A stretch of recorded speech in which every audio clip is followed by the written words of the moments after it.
that is out there, and also sensors that are already in place, sonar associated with the working of the well itself, hydrophones and so forth. As a condition of moving forward with the well integrity test, BP is to report to us any anomalies and act on those within 4 hours. We continue to work through that process, and I'll go over some of the anomalies we've encountered and how we're dealing with them moving forward. At the same time, there's been an interaction with the seismic research vessels and the acoustic research vessels and our need to build out long-term containment. We had talked before the capping stack went on the need to build capacity out to 60 to 80,000 barrels per day by the end of July. We have necessarily had to make some trade-offs between allowing the seismic vessels in and finish things like the vertical riser associated with that system.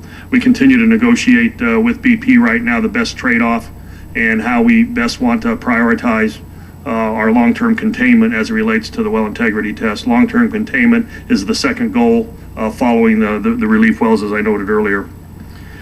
As I said, we have granted 24 more hours for BP to come back and provide us a response. There'll be a science meeting later on this evening in Houston that will take a look at the data and the timelines provided by BP, and we'll be assessing that as we move forward through the next 24 hours as well.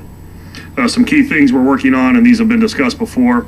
I'll start with the big one related to the pressure being lower than we thought.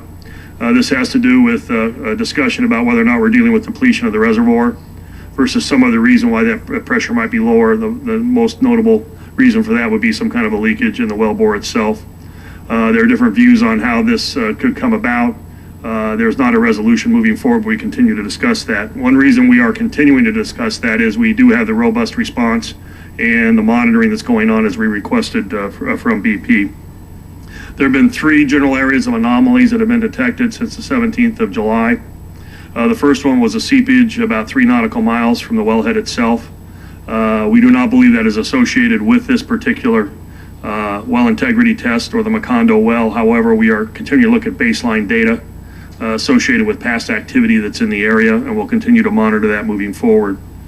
We also have picked up some anomalies within several hundred meters of the wellhead itself, and we are continuing to take a look at that and what that might portend. And finally, we do have some bubbles that have arisen around the base of the legacy blowout preventer.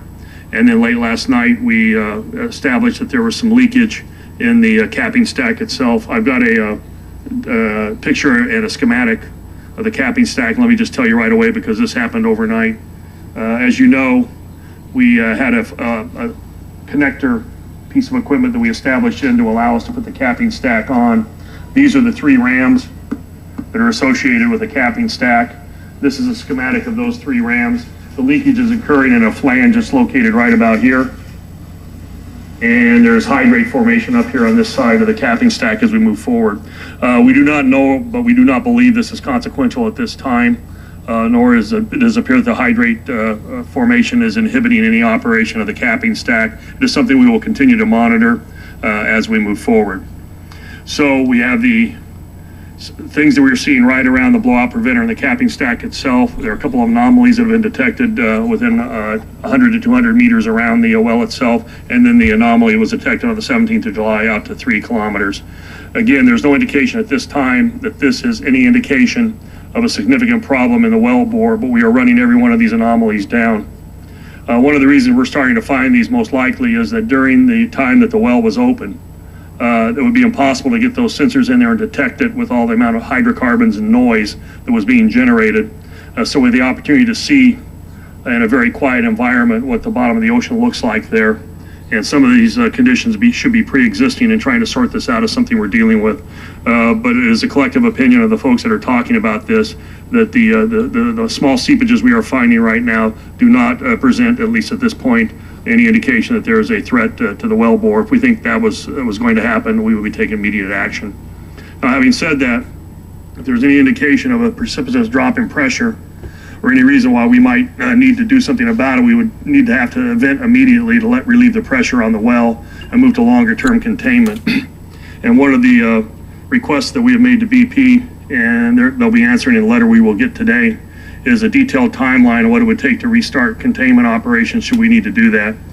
And this gets a little more complicated than would appear, because with the capping stack being shut down for the time that it has been, we would have to, first of all, lower pressure and create the conditions to be able to bring the Q4000 and the Helix producer back online.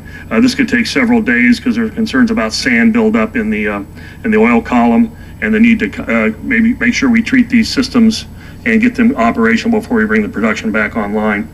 That said, we've asked for a detailed timeline on the interaction between the seismic testing, the acoustic testing, long-term containment, so we understand the interaction of the sensors that are out there right now and our need to continue to build out long-term containment as we move forward.